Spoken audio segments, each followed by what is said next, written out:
Welcome to Amritam, a daily thematic diet show.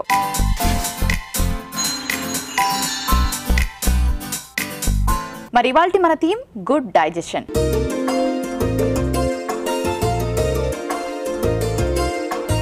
చాలా మంది bloating సమస్యతో బాధపడుతూ ఉంటారు. తిన్నది సరిగ్గా అరగకపోవడం, ఇబ్బందిగా అనిపించడం. సో ఇలాంటి సమస్యలు వచ్చినప్పుడు ఎటువంటి డైట్ ఫాలో అవ్వాలి, అసలు ఎటువంటి జాగ్రత్తలు తీసుకోవాలి, అసలు బ్లోటింగ్ ఎందుకు వస్తుంది, ఇలాంటి విషయాలని ఈరోజు మాట్లాడుకుందాం. హాయ్ పద్మ. హలో మోనికా. పద్మ, ఇవాల్టి మన theme good digestion. So good digestion ఉండాలని అందరూ కోరుకుంటారు, కానీ బ్లోటింగ్ అనే పెద్ద సమస్య వాళ్ళని చాలా ఇబ్బంది పెట్టేస్తూ ఉంటుంది. బ్లోటింగ్ ఈ మధ్య చాలా కామన్ అయిపోయింది. పిల్లల దగ్గర నుంచి పెద్దవాళ్ళు, అలాగే మిడిల్ ఏజ్ వాళ్ళు కూడా బ్లోటింగ్ సమస్యతో బాధపడుతున్నారు. ఏది సరిగ్గా తినలేరు. అసలు బ్లోటింగ్ ఎందుకు వస్తుంది? బ్లోటింగ్ అంటే తెలుగులో మనం ఉబ్బరం అని చెప్పుకోవచ్చు. కడుపు ఉబ్బరంగా ఉంది అనడం చాలా కామన్గా వింటూ ఉంటాము. అండ్ ఈ మధ్య ఎందుకు మరి ఎక్కువైంది ప్రాబ్లం అనుకున్నప్పుడు, ఎస్ డెఫినెట్గా food changes, food habits. So మనం తీసుకునే పదార్థాలు అంటే ఇంట్లో వండుకొని తిన్నంత వరకు బాగానే ఉంటారు. బయట నుంచి తెచ్చుకున్నటువంటివి తిన్నా కూడా, లేదా బయట ఫుడ్ని ఎక్కువగా యూస్ చేసినా సరే చాలా ఎక్కువ మందికి ఫ్రీక్వెంట్గా అనిపిస్తుంటుంది. కొంతమందికి ఇంట్లో ఫుడ్ కూడా వచ్చే అవకాశం ఉంటుంది. అసలు ఈ బ్లోటింగ్ కారణాలు అనేవి చాలా చెప్పుకోవచ్చు. అసలు ఏంటి అంటే, ఉదాహరణకి ఒబేసిటీ, లావుగా ఉన్న వాళ్ళకి బ్లోటింగ్ ప్రాబ్లము ఉంటుంది. అండ్ లేదా డయాబెటిక్ ఉన్న వాళ్ళకి ఉండే అవకాశం ఉంటుంది. అండ్ స్ట్రెస్ ఎక్కువగా ఉన్న వాళ్ళకి ఉంటుంది. ఆకలి, నిద్ర సరిగా పోయినప్పుడు కూడా చాలా మందికి ఈ బ్లోటింగ్ ప్రాబ్లం అనేది వచ్చే అవకాశం ఉంటుంది. వాళ్ళు తినేటువంటి వాళ్ళ ఫుడ్లో గ్లూటెన్ కంటెంట్ ఎక్కువగా ఉన్న అలాంటి ప్రాబ్లం వస్తుంది. లేదా ఒక్కొక్కసారి సోడా, చాలా మందికి ఫుడ్తో పాటుగా ఒక గ్లాస్ ఆఫ్ సోడా ఏదైనా కానీ లేనిదే చాలా మంది తినలేరు. సో అలాంటప్పుడు కూడా వచ్చే అవకాశం ఉంటుంది. సో ఇలా చాలా చాలా కారణాలు అనేది మనం చెప్పుకోవచ్చు. అండ్ ఫాస్ట్గా తిన్నా కూడా ఎయిర్ ఎక్కువ స్వాలో చేసి కూడా అలాంటి ప్రాబ్లం వస్తుంది. సో ఇలా చాలా రకాల కారణాలు అనేది మనం బ్లోటింగ్కి చెప్పుకోవచ్చు. కాకపోతే అసలు బ్లోటింగ్ వచ్చిన తర్వాత అంటే అసలు రాకుండా ఎలా కాపాడుకోవాలి, వచ్చాక ఎలా కాపాడుకోవాలి అనేది మనం ఈరోజు మాట్లాడుకుందాం. ఓకే, అయితే ఫస్ట్ రాకుండా ఉండడానికి అసలు ఏం జాగ్రత్తలు తీసుకోవాలి మాట్లాడుకుందాం. బ్లోటింగ్ అన్నది రాకూడదు అనుకునే వాళ్ళకి ఏం చేయాలి?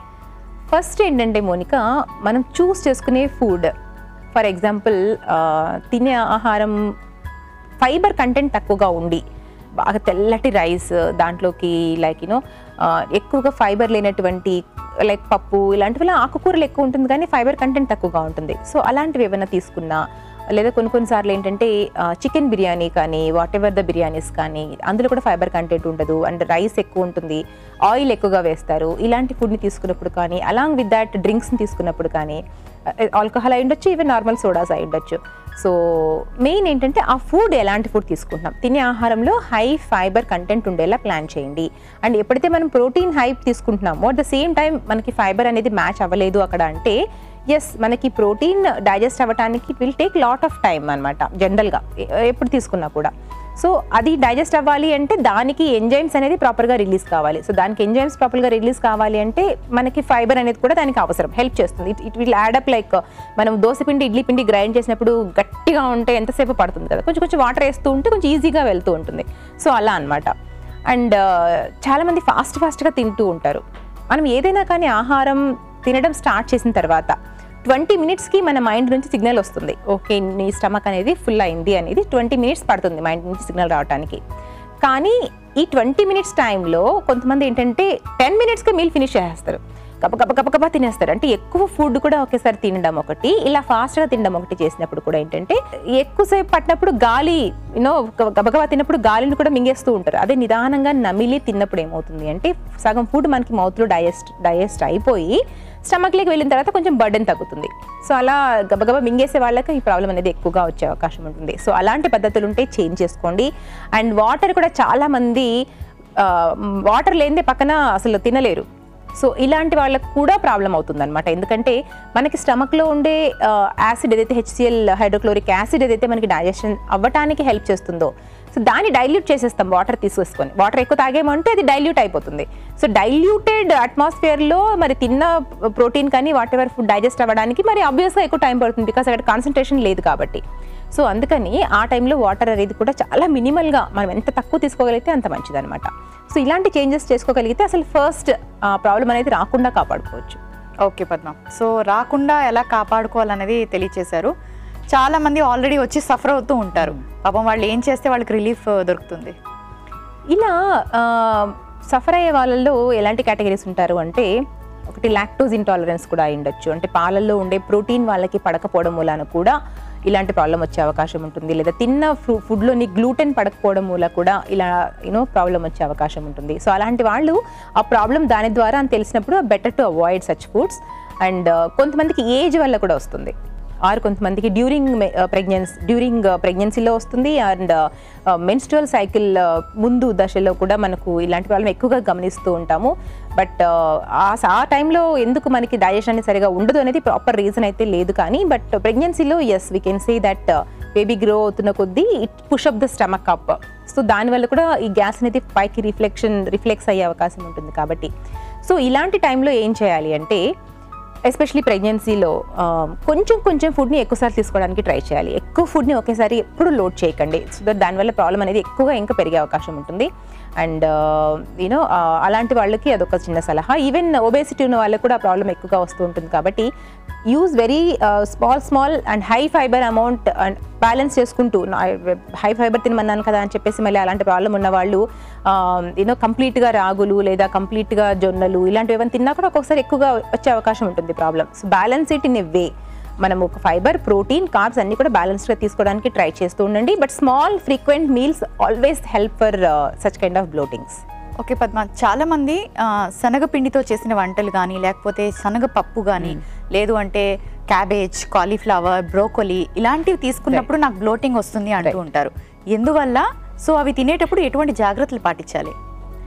అవి కొంతమందికి అలా వస్తుంది అనేది రీజన్ ఏంటంటే కొంతమందికి బై బర్త్ డైజెస్టివ్ సిస్టమ్ అనేది కొంచెం వీక్గా ఉంటుంది. కొంతమందికి డైజెషన్ అనేది ప్రాపర్గా చేసుకోగలిగే కెపాసిటీ ఉంటుంది అంటారు కదా, కొంతమంది రాళ్ళైనా కరిగించుకోగలుగుతారు అని చెప్పేసి. సో అలా ఆ డిఫరెన్సెస్ ఎందుకు ఉంటుంది అనేది అది అగైన్ క్వాలిటీ ఆఫ్ ఫీటస్.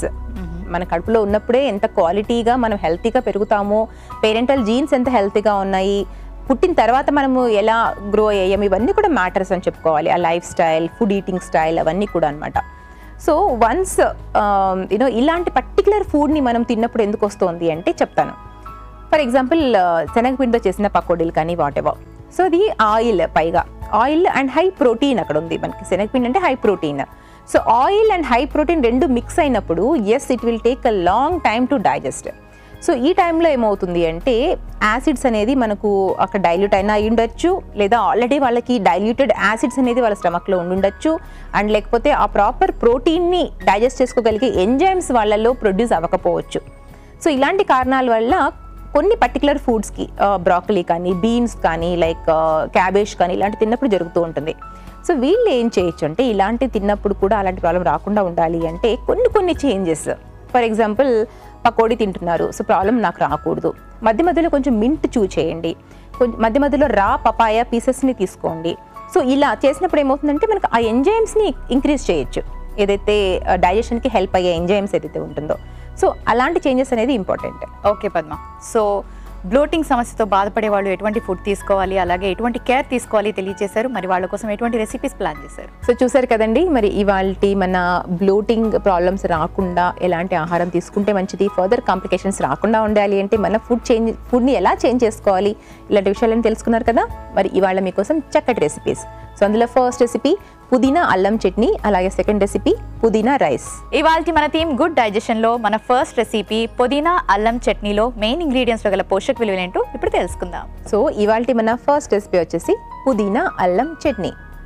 చాలా మంది వాడుతూనే ఉంటారు పుదీనాని, బట్ ఎలా వాడతారు అంటే బిర్యానీలకు కానీ లైక్ ఇలా చేసుకుంటుంటారు. చాలా మందికి తెలియకపోవచ్చు ఇలాంటి చట్నీలు అని చెప్పేసి, బట్ తెలిసిన వాళ్ళు డెఫినెట్గా ఎంజాయ్ చేయండి, బికాస్ చాలా మంచిది హెల్త్కి.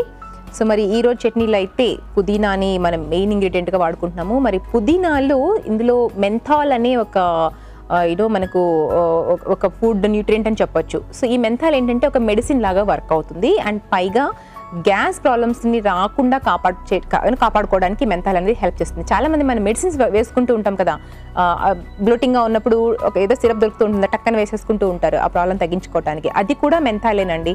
సో అలా ఆర్టిఫిషియల్గా వేసుకునే బదులు ఇలా న్యాచురల్గా తీసుకోవడం డెఫినెట్గా మంచిది కదా.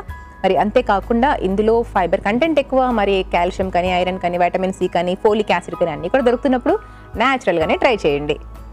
మరి అల్లం అల్లం కూడా మనకు ఈ డైజెషన్ ప్రాపర్టీస్ని ఇంక్రీజ్ చేస్తుంది. అంటే మనము అల్లము వెల్లుల్లి కాంబినేషన్లో కలిపి తీసుకున్నప్పుడు ఏంటంటే డైజెషన్ మనకి ఇంక్రీజ్ అవ్వాలి అంటే లాట్స్ ఆఫ్ ఎంజైమ్స్ అనేది మనకు అక్కడ అవసరం. అంటే ప్రొడ్యూస్ చేసుకోవాలి, కొన్ని న్యాచురల్గా ప్రొడ్యూస్ అవ్వవు. సో మనం ఇలా ఫుడ్ ద్వారా తీసుకున్నప్పుడు ఏంటంటే వాటిని ఎన్హాన్స్ చేసుకోవడానికి అవి హెల్ప్ చేస్తుంది అనమాట. సో అలాంటి ఎంజైమ్స్ని హెల్ప్ చేసి మనకు ఇవి రెండిట్లో దొరుకుతుంది, ముఖ్యంగా వెల్లుల్లి అలాగే అల్లం. సో ఇందులో నుంచి కూడా మనకి లాట్స్ ఆఫ్ ఫైబర్ అనేది కూడా యాడ్ అవుతుంది. అండ్ అంతేకాదు anti infection, anti fungal, anti cancers ఇలా చాలా రకాలుగా మనకి రాకుండా కాపాడుకోవడానికి హెల్ప్ చేస్తుంది. కాబట్టి తరచుగా వీటిని మీ డైట్లో యాడ్ చేసుకుంటూ ఉండండి. సో ఫస్ట్ తిన్న తర్వాత మనకు ఉబ్బరంగా లేదు అనుకున్నప్పుడే మనకి డైజెషన్ అనేది ప్రాపర్గా ఉన్నట్టు అర్థం. సో అలా ఉన్నంత వరకు మీరు ఇలాంటి హెల్తీ ఫుడ్ని కంటిన్యూ చేయాల్సిందే. సో మరి ఎలా చేయాలి రెసిపీ చూసేయండి. పుదీనా అల్లం చట్నీలో మెయిన్ ఇంగ్రీడియంట్స్లో గల పోషక విలువలు ఏంటో తెలుసుకున్నారు కదా. ఇప్పుడు మన సెకండ్ రెసిపీ పుదీనా రైస్లో మెయిన్ ఇంగ్రీడియంట్స్లో గల పోషక విలువలు ఏంటో ఇప్పుడు చూసేద్దాం. సో ఇవాళ మన సెకండ్ రెసిపీ వచ్చేసి పుదీనా rice. So which is very yummy and famous కూడా కదా, చాలా ఈజీ కూడా తయారు చేసుకోవటం. సో పుదీనా రైస్ అనుకున్నప్పుడు మనకి చాలా లాట్స్ అమౌంట్లో పుదీనా అనేది తీసుకోండి, ఎందుకంటే కొంచెంగా యూస్ చేశారంటే మనకి ఎఫెక్ట్ అనేది తక్కువగా ఉంటుంది కాబట్టి. సో చక్కగా వాష్ చేసుకోండి, బికాజ్ లాట్స్ ఆఫ్ పెస్టిసైడ్స్ మనకి ఈ మధ్య చేస్తున్నారు కాబట్టి అలా యూస్ చేయలేదు వాష్ చేయకుండా అంటే ఇంకా నెగిటివ్గా వచ్చే అవకాశాలు ఉంటాయి మనకు ప్రాబ్లమ్స్ అనేవి. సో పుదీనా గురించి ఇందాక మాట్లాడుకున్నాం కదా, మరి నెక్స్ట్ ఇందులో ఏమేమి కూడా వేసుకోవచ్చో చూస్తాం. మనము హోల్ గ్రెయిన్ మనం వాడతాము, ఏదర్ అది బాస్మతి అవ్వండి, వాట్ ఎవర్ ఇట్ ఈస్, ముడి ధాన్యం వాడుకోవడానికి ట్రై చేయండి. సో దట్ మనకి మెయిన్గా folic acid and B complex vitamins అన్నీ మనకు స్టాక్ ఉంటుంది కాబట్టి అది మన ప్రాపర్గా హెల్తీగా ఉండడానికి చాలా ఇంపార్టెంట్, స్ట్రాంగ్గా ఉండడానికి మెయిన్గా. అండ్ ఇంకా దీంట్లో మనం కావాల్సిన వెజిటబుల్స్ మీ ఇష్టం ఏం కావాలంటే వేసుకోండి, బట్ ఈ కాంబినేషన్ అయితే చాలా యమ్మీగా ఉంటుంది because I also tried this recipe. Carrot and spring onions. So మనకేమో ఇక్కడ వైటమిన్ ఏ, యాంటీ ఆక్సిడెంట్, ఇక్కడ నుంచి లాట్స్ ఆఫ్ ఫైబర్. సో ఇలా బ్యాలెన్సింగ్గా మనం ఇక్కడేమో మెంథాల్ యూస్ చేస్తున్నాం, కార్బోహైడ్రేట్ ఉంది మనకిను, ఇలాంటి గ్రీన్స్ ఉన్నాయి, అన్నీ కూడా వేసుకున్నప్పుడు ఒక లైట్గా మనం మీల్ తీసుకునే వాళ్ళం అవుతాం. సో దట్ బర్డన్ అనేది తగ్గించుకోవచ్చు మన స్టమక్ మీద. సో ఎలా తయారు చేయాలో సింపుల్ రెసిపీ కదా, మరి సింపుల్గా చూసేయండి. పుదీనా రైస్లో మెయిన్ ఇంగ్రీడియంట్స్లో గల పోషక విలువలు ఏంటో తెలుసుకున్నారు కదా. థ్యాంక్ యూ పద్మ, 2 చక్కటి రెసిపీస్ ప్లాన్ చేశారు. యామిని శ్రీకాకుళం నుంచి ఇలా అడుగుతున్నారు. నా వయసు 26, హైట్ 4'11", బరువు 77 kgs. త్వరగా బరువు తగ్గటానికి ఏదైనా డైట్ తెలియచేయండి. హలో యామిని గారు. సో మీ హైట్కి మీరు ఆల్మోస్ట్ ఒక 20 kgs దాకా తగ్గాల్సి ఉంటుందండి. 20 to 25 వరకు హ్యాపీగా తగ్గాల్సి ఉంటుంది. అండ్ త్వరగా తగ్గాలి అంటున్నారు కదా, సో వెయిట్ త్వరగా తగ్గడం అంటూ ఏమీ ఉండదు. ఎందుకంటే మీరు ఎన్ని రోజులు పట్టింది ఇంత వెయిట్ రావడానికి ఒకసారి ఇమాజిన్ చేసుకోండి. మరి అంతే వెయిట్ తగ్గాలి అంటే కూడా అంత స్లోగా వెళ్తేనే ఫలితం అనేది చక్కగా ఉంటుంది, అంటే లాంగ్ టైం అనేది రిజల్ట్ అనేది కనిపిస్తుంది.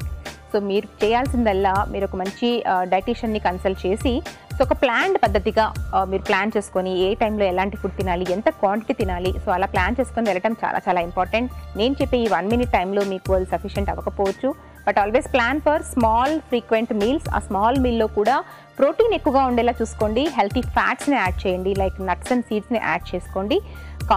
మైదా ప్రోడక్ట్స్, బియ్యం ప్రోడక్ట్స్ ఇలాంటివి కంప్లీట్గా స్టాప్ చేయండి. మన ఫస్ట్ రెసిపీ పుదీనా అల్లం చట్నీ.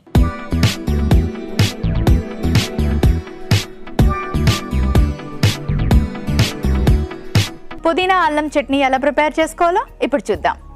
సో చట్నీ అనగానే ఎక్కువ coconut chutney, tomato chutney, onion chutney ఇలాంటివే తయారు చేసుకుంటారు, కానీ పుదీనా ఆరోగ్యానికి చాలా మంచిది.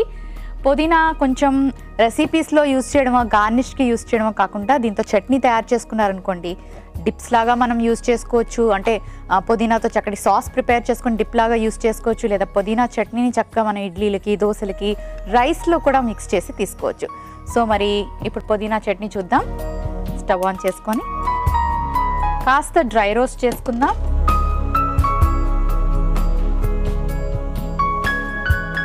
జీలకర్ర,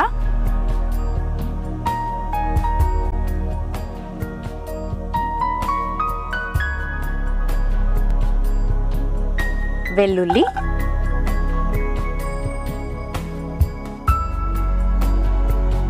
అల్లం ముక్కలు,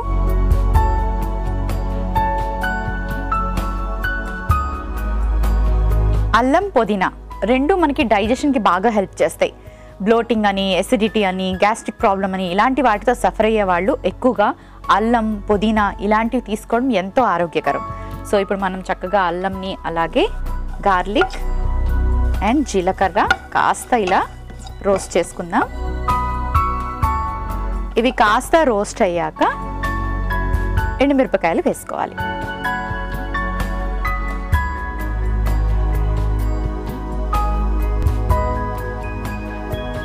ఓకే,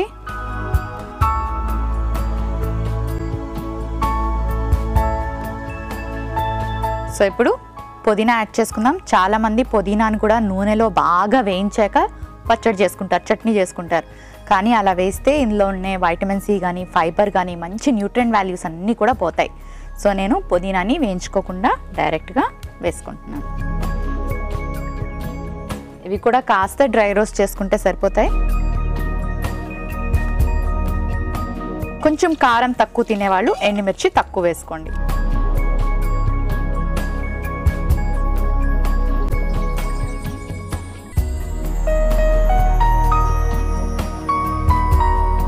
ఇప్పుడు కొంచెం ఉప్పు వేసుకుందాం. కాస్త నీళ్లు పోసుకొని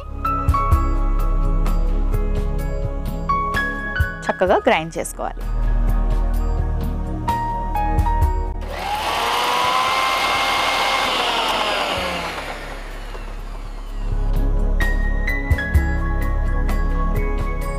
రెడీ అయిపోయింది. ఒక సర్వింగ్ బౌల్ తెచ్చుకుంటాను.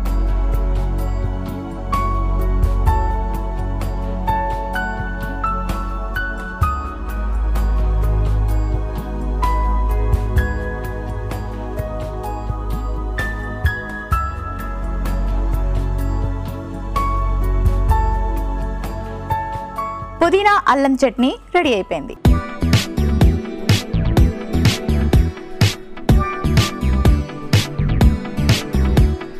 మన నెక్స్ట్ రెసిపీ పుదీనా రైస్.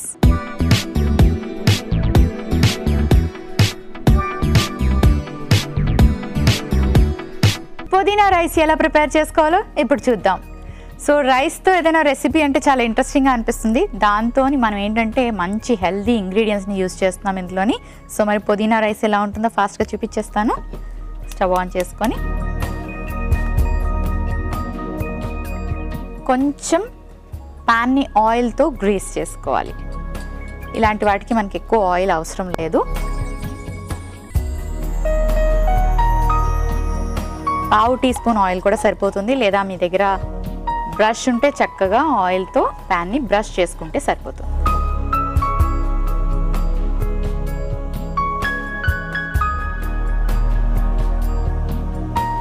ఆ తర్వాత సో ఇప్పుడు ఆయిల్ కాస్త వేడెక్కింది. జీలకర్ర వేసుకుందాం. జీలకర్ర డైజెషన్కి చాలా బాగా హెల్ప్ చేస్తుంది. సో ఇండైజెషన్, బ్లోటింగ్ సమస్యలతో బాధపడే వాళ్ళు ఎక్కువగా రెసిపీస్లో జీలకర్ర కానీ జీలకర్ర పొడి కానీ ఉండేలాగా ప్లాన్ చేసుకోండి. కొంచెం వేసుకుందాం. ఆ తర్వాత ఉల్లికాడ ముక్కలు. సో మంచి వెజిటబుల్స్ని అంటే ఎక్కువ ఫైబర్ ఉండే వెజిటబుల్స్ని తీసుకుంటే మనకి బ్లోటింగ్ రాకుండా చక్కగా డైజెషన్ అయ్యి మనకి హ్యాపీ డైజెషన్ అని ఫీల్ అయ్యేలాగా చేస్తుంది. అండ్ మన స్టమక్ని కూడా నీట్గా ఉంచుతుంది అనమాట. అంటే ప్రాబ్లమ్స్తో కాకుండా మనకు చక్కగా ఉంటుంది స్టమక్ నీట్గా ఉండడం అంటే. ఓకే, మరి కట్ చేసి పెట్టుకున్న స్ప్రింగ్ ఆనియన్స్ వేసుకుంటున్నాను. ఆ తర్వాత క్యారెట్. సో మనకి ప్రోటీన్ ఎక్కువగా తీసుకునే వాళ్ళకి ఫైబర్ తక్కువ తీసుకుంటే బ్లోటింగ్ కానీ ఇండైజెషన్ కానీ ఎక్కువగా ఉంటుంది. సో ఫైబర్ ఇంక్రీజ్ చేసుకుంటే మనం బ్లోటింగ్ని ఇండైజెషన్ని తగ్గించుకోవచ్చు. సో ఇప్పుడు క్యారెట్ యాడ్ చేసుకుందాం. మీ అందరికీ తెలుసు కదా వైటమిన్ ఏ, ఫైబర్ ఇవన్నీ క్యారెట్లో ఉంటాయి. ఇప్పుడు ఒక్కసారి స్టిర్ చేసుకుందాం. జస్ట్ లైట్గా సాటే చేసుకుంటే సరిపోతుంది. ఇప్పుడు నేను పుదీనా యాడ్ చేసుకుంటున్నాను. మన ఫుడ్ డైజెస్ట్ అవ్వడానికి హెల్ప్ చేసే ఎంజైమ్స్ మనకి పుదీనాలో లభిస్తాయి. మంచి న్యూట్రియంట్ వాల్యూస్ ఉన్నాయి పుదీనాకి. సో అలాంటి స్టమక్ ప్రాబ్లమ్స్తో బాధపడే వాళ్ళు కాస్త పుదీనాని ఎక్కువగా తీసుకోవడానికి ట్రై చేయండి.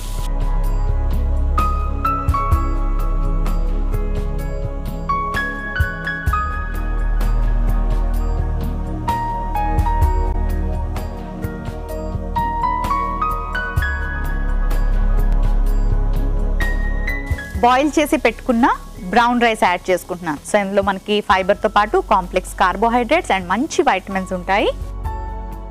వైట్ రైస్ బదులు ఇలా బ్రౌన్ రైస్ని యూజ్ చేసుకో.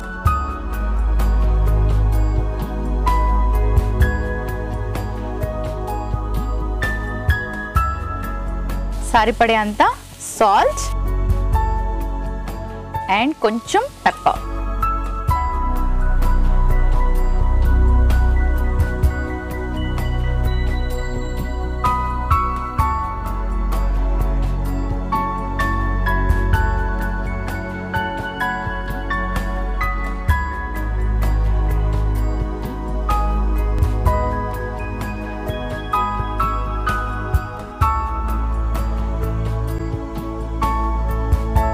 ఓకే, రెడీ అయిపోయింది. ఎక్కువసేపు ఇంకా కుక్ చేయడానికి ఏమీ లేదు. ఎక్కువ కుక్ చేస్తే మనకి పుదీనాలో ఉండే వైటమిన్ వాల్యూస్ కూడా తగ్గిపోతాయి.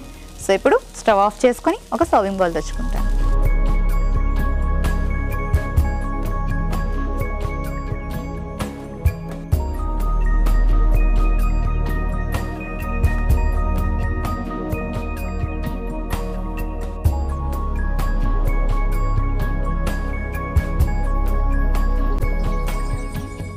పైనుంచి కాస్త కొత్తిమీర యాడ్ చేసుకున్నాం.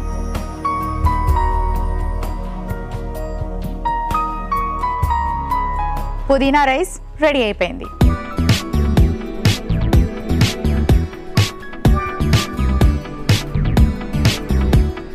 పుదీనా అల్లం చట్నీ అలాగే పుదీనా రైస్ కి కావలసిన పదార్థాలు, తయారీ విధానం మరోసారి చూసేయండి. పుదీనా అల్లం చట్నీకి కావలసిన పదార్థాలు: జీలకర్ర 2 టీ స్పూన్లు, ఎండుమిరపకాయలు 3, అల్లం ముక్కలు 2 టీ స్పూన్లు, వెల్లుల్లి 1/2 కప్పు, పుదీనా 1 కప్పు, ఉప్పు తగినంత. పుదీనా అల్లం చట్నీ తయారు చేసుకునే విధానం: ముందుగా స్టవ్ ఆన్ చేసుకుని పాన్ పెట్టుకుని జీలకర్ర, వెల్లుల్లి, అల్లం ముక్కలు, ఎండుమిర్చి కాస్త డ్రై రోస్ట్ చేసుకోవాలి. ఆ తర్వాత ఇవన్నీ మిక్సీ జార్ లోకి తీసుకొని పుదీనా కాస్త ఉప్పు వేసి నీళ్లు పోసి మిక్సీ గ్రైండ్ చేసుకోవాలి. ఆ తర్వాత సర్వింగ్ బౌల్ లోకి తీసి సర్వ్ చేసుకుంటే పుదీనా అల్లం చట్నీ రెడీ. పుదీనా రైస్ కి కావలసిన పదార్థాలు: జీలకర్ర 2 టీ స్పూన్లు, ఉల్లికాడ ముక్కలు 1 కప్పు, క్యారెట్ తురుము 1 కప్పు, పుదీనా 1 కప్పు, కొత్తిమీర 1/2 కప్పు, ఉడికించిన బ్రౌన్ రైస్ 1 కప్పు, ఉప్పు తగినంత, మిరియాల పొడి 1/2 టీ స్పూన్. పుదీనా రైస్ తయారు చేసుకునే విధానం: ముందుగా పాన్ పెట్టి 1/2 టీ స్పూన్ నూనె వేసుకోవాలి. నూనె వేడెక్కాక జీలకర్ర, ఉల్లికాడ ముక్కలు, క్యారెట్ తురుము వేసి కాస్త సాటే చేసుకుని పుదీనా వేసి 2 నిమిషాల పాటు వేయించుకున్న తర్వాత ఉడికించిన బ్రౌన్ రైస్, తగినంత ఉప్పు, మిరియాల పొడి వేసి బాగా కలుపుకొని స్టవ్ ఆఫ్ చేసుకుని సర్వింగ్ ప్లేట్ లోకి తీసి కొత్తిమీరతో గార్నిష్ చేసి సర్వ్ చేసుకుంటే పుదీనా రైస్ రెడీ.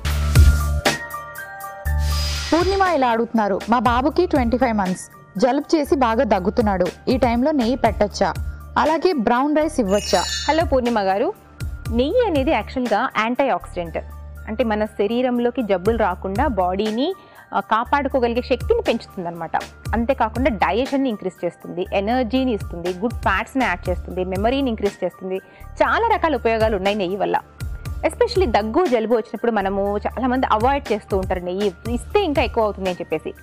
అది కరెక్టే కొంతవరకు, ఎందుకంటే కొంతమంది పిల్లల్లో ఈ కఫం అనేది పేరుకుపోవడానికి అది ఒక కారకం కూడా అవుతుంది. సో అలాంటి వాళ్ళకి ఏంటంటే బెటర్ టు అవాయిడ్ అని చెప్పేసి జనరిక్గా అందరికీ నెయ్యి తినొద్దు అని చెప్తూ ఉంటారు. సో అలాంటి ప్రాబ్లం ఏదైనా కఫంగా ఉంది, ఎక్కువగా కాఫ్లో మనము కఫం కనిపిస్తుంది అని మీకు అనిపించినట్లయితే నెయ్యి కొద్ది రోజులు మానేయండి. సో దానివల్ల ఇబ్బంది ఏమీ లేదు. తర్వాత కానీ రెగ్యులర్గా నెయ్యిని స్టార్ట్ చేయండి. అండ్ బ్రౌన్ రైస్ ఎస్ డెఫినెట్గా ఇవ్వచ్చు, కాకపోతే చక్కగా నానపెట్టి, అంటే ఒక 3 to 4 hours నానపెట్టి ఎక్కువగా బాయిల్ చేసి ఇవ్వండి. సో దట్ డైజెషన్ అనేది ఈజీగా ఉంటుంది. ఇవాల్చి మన థీమ్ గుడ్ డైజెషన్. సో ప్రాపర్గా డైజెషన్ అవ్వాలి, బ్లోటింగ్ అనే సమస్యకి దూరంగా ఉండాలి. అలాంటి సమస్య రాకూడదు. వచ్చిన వాళ్ళకు కూడా ఆ ప్రాబ్లం పోవాలి అంటే అసలు ఎటువంటి జాగ్రత్తలు తీసుకోవాలి, ఎటువంటి డైట్ తీసుకోవాలి, ఇవన్నీ తెలుసుకున్నారు కదండి. మరి మీ అందరి కోసం 2 చక్కటి రెసిపీస్ రెడీ అయిపోయి, పుదీనాతో చట్నీ, పుదీనాతో రైస్. పుదీనా చాలా బాగా హెల్ప్ చేస్తుంది కదా డైజెషన్కి. మరి వీటిలో ఉండే న్యూట్రియంట్ వాల్యూస్ని మరోసారి వినేద్దాం. సో పద్మ 2 రెసిపీస్ రెడీగా ఉన్నాయి. సో మళ్ళీ మీరు వీటిలో ఉండే న్యూట్రిషనల్ వాల్యూస్ని గుర్తు చేస్తూ ఏ టైంలో తీసుకుంటే మంచిది? సో చూసారు కదండి మరి ఇవాళ 2 రెసిపీస్, పుదీనా అల్లం చట్నీ అలాగే పుదీనా రైస్. ఇవి 2 ఏ టైంలో తీసుకోవచ్చు అనుకుంటే 2 కూడా లంచ్లోకి పర్ఫెక్ట్గా ఉంటుంది. ఈ పుదీనా చట్నీ చూసారా, దీన్ని మనము మధ్య మధ్యలో రోటీలేకైనా ప్లాన్ చేసుకోవచ్చు, లేదా ఎప్పుడైనా బ్రెడ్ తీసుకున్నా అందులోకైనా ప్లాన్ చేసుకోండి, లేదా వెజిటబుల్స్ని కూడా మనము స్టిక్ లాగా పెట్టుకొని దీంతో డిప్ చేసుకొని తిన్నా కూడా హెల్త్కి చాలా మంచిది. అలా కాకపోయినా పుదీనాని జ్యూస్ లాగా అయినా సరే ప్లాన్ చేసుకోండి. ఎలా అయినా సరే ఈ ప్రాబ్లం ఉన్న వాళ్ళు పుదీనాని మీ డైట్లో యాడ్ చేసుకోండి. సో మరి చూసేసరిగా ఇంకెందుకు ఆలస్యం, ట్రై చేయండి వెంటనే. Thank you Padma. Welcome Monica. So మరి చూసారు కదండి. సో పుదీనా బాగా హెల్ప్ చేస్తుంది, అల్లం హెల్ప్ చేస్తుంది, జీలకర్ర హెల్ప్ చేస్తుంది. సో ఇవన్నీ కలిపి చక్కటి రెసిపీస్ చూపించాం. మరి ఎందుకు ఆలస్యం, మీకు అలాంటి ప్రాబ్లమ్స్ ఉంటే కనుక తప్పకుండా ఇలాంటివి ఇంక్లూడ్ చేసుకోండి డైట్లో. లేకపోయినా అలాంటి సమస్య అంటే బ్లోటింగ్ అనే సమస్య రాకుండా ఉండాలి అంటే కూడా ఇలాంటి హెల్దీ రెసిపీస్నే మీ డైట్లో ఇంక్లూడ్ చేసుకోవాలి. మరెందుకు ఆలస్యం, ట్రై చేయండి. చూసారు కదండి, ఇవాల్టి మన థీమ్ గుడ్ డైజెషన్లోని బ్లోటింగ్ అనే సమస్యతో బాధపడే వాళ్ళు ఎటువంటి జాగ్రత్తలు తీసుకోవాలి, ఎటువంటి డైట్ని అలవాటు చేసుకోవాలి తెలుసుకున్నారు కదా. తప్పకుండా ఫాలో అవ్వండి, హ్యాపీగా ఉండండి, హెల్దీగా ఉండండి. ఇది ఇవాల్టి అమృతం. రేపటి అమృతంలో మరొక థీమ్తో మళ్ళీ కలుసుకుందాం.